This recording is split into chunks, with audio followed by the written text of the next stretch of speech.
दोस्तों, आप देख रहे हैं आपका अपना यूट्यूब चैनल इंग्लिश वाटिका।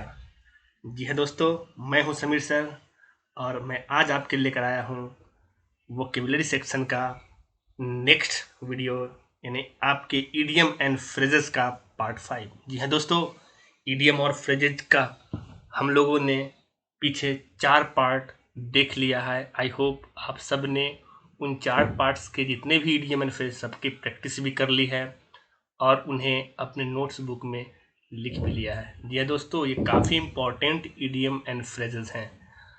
दोस्तों, हम ईडियम्स एंड फ्रेजेस का यूज़ जब तक अपने डेली के सेंटेंसेस में नहीं करेंगे, इनके महत्व हमें समझ में नहीं आएंगे। अगर इन्हें हम अपने ज़बान पर रखना चाहते हैं, याद रखना चाहते हैं, तो हम इन्हें सेंटेंसेस में यूज करें। इससे हमारा सेंटेंस काफ़ी रोचक और लैंग्वेज भी काफ़ी रोचक हो जाता है, इंटरेस्टिंग हो जाता है। जी हाँ दोस्तों, तो बने रहिए आज के इस इंटरेस्टिंग वीडियो के साथ अंत तक। चलिए शुरू करते हैं। आज का पहला इडियम जो है ऑन द कार्ड्स। जी हाँ दोस्तों, आज का पहला idiom on the cards, very easy task. जी हाँ दोस्तों, ऑन द कार्ड्स का जो मीनिंग होता है वो होता है वेरी इजी टास्क, यानी बहुत आसान काम। जी हाँ दोस्तों, एग्जाम्पल देखते हैं। It is on the cards for Dhoni to make 6 run in 9 balls, यानी धोनी के लिए 9 गेंदों में 6 रन बनाना काफ़ी आसान काम है, बहुत आसान काम है। इसको हम ऐसे ही बोल सकते हैं, it is very easy task for Dhoni to make 6 run in 9 balls. दोस्तों, बहुत आसान काम के लिए हम लोग इस फ्रेज का यूज अपने सेंटेंस में कर सकते हैं। Phrase on the cards, very easy task. बढ़ते हैं अपने अगले इडियम्स की तरफ, जो है थ्रो द कार्ड्स। जी दोस्तों, फिर कार्ड्स से ही आया throw the cards. On the cards और अगला है throw the cards. Throw the cards का मीनिंग होता है टू गिव अप, यानी हिम्मत हार जाना। जी दोस्तों, throw the cards, to give up, हिम्मत हार जाना। Don't throw the cards, it is the time to struggle. हिम्मत मत हारो। Don't throw the cards meaning हिम्मत मत हारो, क्योंकि यह संघर्ष का समय है। ये दोस्तों, अभी हम लोग प्रिपरेशन के दौर में हैं, इसलिए हमें थ्रो द कार्ड्स नहीं करना है, यानी अपनी हिम्मत को नहीं हारना है, क्योंकि अभी हमें स्ट्रगल करनी है और सफलता प्राप्त करनी है। नेक्स्ट इडियम है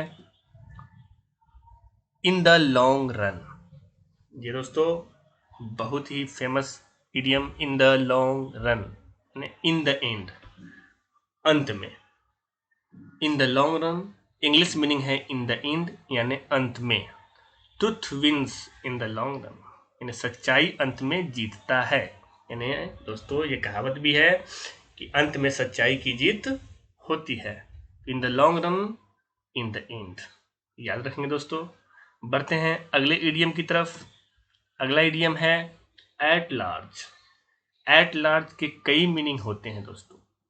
वैसे हम लोग एट लार्ज का मतलब समझते हैं फ्री। फ्री का मतलब मुफ्त नहीं, मुक्त या स्वतंत्र या फरार। मतलब किसी भी बाधा से अगर हम लोग स्वतंत्र हैं, किसी भी सिचुएशन से हम लोग मुक्त हैं, या कहीं से हम लोग फरार हैं, तो फरार शब्द तो ऐसे नेगेटिव सेंस में आता है, जो खासकर क्रिमिनल्स और टेररिस्ट के लिए किया जाता है। जब वो कहीं जेल वगैरह से निकल भागते हैं, तो उनके लिए फरार शब्द का प्रयोग किया जाता है। स्वतंत्र या मुक्त शब्द भी इसके मीनिंग होते हैं, तो याद रखना है एट लार्ज का मतलब फ्री। एग्जाम्पल है दोस्तों, the terrorist are still at large. आतंकवादी लोग अभी तक फरार हैं, यानी गिरफ्त में नहीं आए हैं। I hope you got it. At large meaning free. Next is to and fro. यह दोस्तों, इसका यूज हम लोग अपने सेंटेंस में आसानी से कर सकते हैं। इसकी मीनिंग होती है हियर एंड देयर, इधर उधर, यहाँ वहाँ, जहाँ तहाँ। टू एंड फ्रो मतलब here and there. The crow was flying to and fro in search of water. ये दोस्तों बड़ी फेमस स्टोरी है, प्यासे कौवे कहानी है। उसमें कौवा पानी की तलाश में इधर उधर उड़ रहा था। The crow was flying here and there या to and fro in search of water. बढ़ते हैं अगले इडियम एंड फ्रेजेस की तरफ। नेक्स्ट है एट द 11th आवर। ये दोस्तों eight the 11th our meaning होती है at the last moment. At the last moment अंतिम क्षण में। दोस्तों हमारे लाइफ में बहुत सारे ऐसे सिचुएशंस आते हैं कि हमें कहीं ना कहीं लास्ट मोमेंट में हमें कोई ना कोई फैसला, कोई ना कोई डिसीजन लेना पड़ता है। तो उसके लिए हम लोग एट द 11th आवर का प्रयोग कर सकते हैं। एग्जाम्पल है the students submitted assignments at the 11th hour. छात्रों ने अपने असाइनमेंट्स जो सबमिट किए, जमा किए, अंतिम क्षण में जमा किए। मतलब लास्ट डेट हो गया, उसके बाद जो क्षण था उसमें उन्होंने अपने असाइनमेंट्स को जमा किया। जब भी कोई काम अंतिम क्षण में हो तो हम लोग इस इडियम का यूज कर सकते हैं एट द 11th आवर। बढ़ते हैं नेक्स्ट इडियम की तरफ, डॉट ऑन।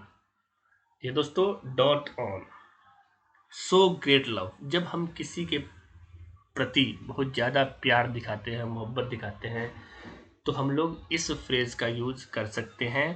ये वर्ब और प्रीपोजिशन के मेल से बना इडियम और फ्रेज है। आप इसे याद रखेंगे। डोट ऑन मतलब सो ग्रेट लव। एग्जाम्पल है ही डोटेड ऑन हिज गर्लफ्रेंड। वह अपनी गर्लफ्रेंड पे फिदा हो गया। फिदा हो गया मतलब अपनी गर्लफ्रेंड से बहुत मोहब्बत कर रहा है, कि करता है। तो आप कह सकते हैं ही डोटेड ऑन हिज गर्लफ्रेंड। वह अपनी गर्लफ्रेंड या अपनी प्रेमिका पर फिदा हो गया। I hope you did understand. बढ़ते हैं नेक्स्ट इडियम की तरफ। आज का 8वां इडियम है एट 6s and 7s। ये दोस्तों at 6s and 7s meaning mixed up. Mixed up का मतलब होता है तितर बितर, इधर उधर। मतलब कोई भी ऑर्डर में, जब कोई सारी वस्तुएं इधर उधर हो, कहीं भी ऑर्डर में नहीं रखी हो, तो हम लोग एट 6s and 7s का प्रयोग करते हैं। एग्जाम्पल है दोस्तों everything was at 6s and 7s in the room. यानी कमरे में प्रत्येक वस्तुएं जो थी, प्रत्येक चीजें जो थी, वो क्या थी, बिखरी हुई थी, इधर उधर थी। मतलब ऑर्डर में, क्रम में नहीं रखी हुई थी। एट 6s and 7s मतलब बिखरा हुआ, मिक्स्ड। अगला इडियम है जो आज का सेकंड लास्ट इडियम है, come of age. Come of age and to be matured. दोस्तों बालिग होना, इसकी हिंदी होती है बालिग होना। बालिग का मतलब होता है यहाँ मिनिमम एज 18 के बाद लोगों को वयस्क यानी एडल्ट समझा जाता है। तो जब व्यक्ति 18 की उम्र में प्रवेश कर जाते हैं तो उन्हें बालिग होना समझा जाता है, वे बालिग हो जाते हैं। तो उसी पर ये आज का इडियम है, कम ऑफ एज यानी बालिग होना, टू बी मैच्योर्ड। एग्जाम्पल है दोस्तों my brother will come of age next year. मेरा भाई अगले साल बालिग हो जाएगा, यानी अगले साल वो 18 साल का हो जाएगा। आई होप आपने समझ लिया। और बढ़ते हैं आज के अंतिम इडियम और फ्रेज की तरफ, जो है to the best of my knowledge. ये दोस्तों बहुत ही आसान है। To the best of my knowledge हम अपने स्पोकन में इस फ्रेज को काफ़ी यूज कर सकते हैं और अपने सेंटेंसेस को इंटरेस्टिंग बना सकते हैं। इसकी मीनिंग होती है as far as I remember, जहाँ तक मुझे याद है। जब भी हम लोग कोई बात करते हैं, किसी से बातचीत फॉर्मल चिट चैट करते हैं, तो हम लोग बोलते हैं या तो मुझे याद है कि ये काम पहले होना चाहिए, वो काम पहले हुआ था, इस तरह की बातें हम लोग करते हैं। तो हम लोग वहाँ पे इस इडियम्स का यूज कर सकते हैं, to the best of my knowledge. Example देंगे दोस्तों, to the best of my knowledge he is very naughty. जहाँ तक मुझे याद है वो बहुत नटखट है। मुझे याद है वो बहुत नटखट है। ये भी कह सकते, जहाँ तक मुझे याद है वह मेरे पास नहीं आया था। तो इस तरह की बातों में हम लोग to the best of my knowledge से अपने सेंटेंस को स्टार्ट कर सकते हैं। ये दोस्तों ये थे आज के 10 इडियम पार्ट 5 के। चलिए एक बार इसको फिर से रिकैप कर ले, फिर से मेमोराइज कर ले। इसको देखते हैं आगे। आज का पहला इडियम जो था ऑन द कार्ड्स। क्या दोस्तों, ऑन द कार्ड्स यानी बहुत आसान काम, वेरी इजी टास्क। दूसरा इडियम है throw the cards, to give up, हिम्मत हार जाना। तीसरा इडियम है in the long run, in the end यानी अंत में। चौथा इडियम है एट लार्ज, फ्री यानी स्वतंत्र, मुक्त या फरार। अगला इडियम है to and fro, here and there, इधर उधर। अगला इडियम है एट द 11th आवर, अंतिम क्षण में यानी एट द लास्ट मोमेंट। अगला इडियम है dot on, so great love, फिदा होना। अगला इडियम है एट 6 and 7, मिस्ड अप, बिखरा हुआ। अगला इडियम है कम ऑफ एज, बालिग होना यानी टू बी मैच्योर्ड। और आज का अंतिम जो इडियम है वो है to the best of my knowledge, जहाँ तक मुझे याद है, यानी as far as I remember. I hope आज का ये वीडियो आपको काफ़ी इंटरेस्टिंग लगा। बने रहिए मेरे वीडियो के साथ, मैं अगला पार्ट फिर लेकर आऊँगा, इडियम एंड फ्रेज पार्ट 6। तब तक के लिए इन 10 फ्रेजेस को आप लोग याद कर लें, इन्हें अपने नोटबुक में नोट कर लें। Thanks for watching the video. अगर आपको आज का वीडियो अच्छा लगा हो प्लीज़ शेयर करें और कमेंट करें, और कोशिश करें अपने इस सारे इडियम्स और फ्रेज को सेंटेंस में यूज करके, और मुझे आप टेलीग्राम चैनल पे भेज सकते हैं, जिसको मैं देखकर उसका आंसर बताऊंगा और आपके प्रॉब्लम्स को दूर करने की कोशिश करूंगा। तब तक के लिए have a nice day, thank you.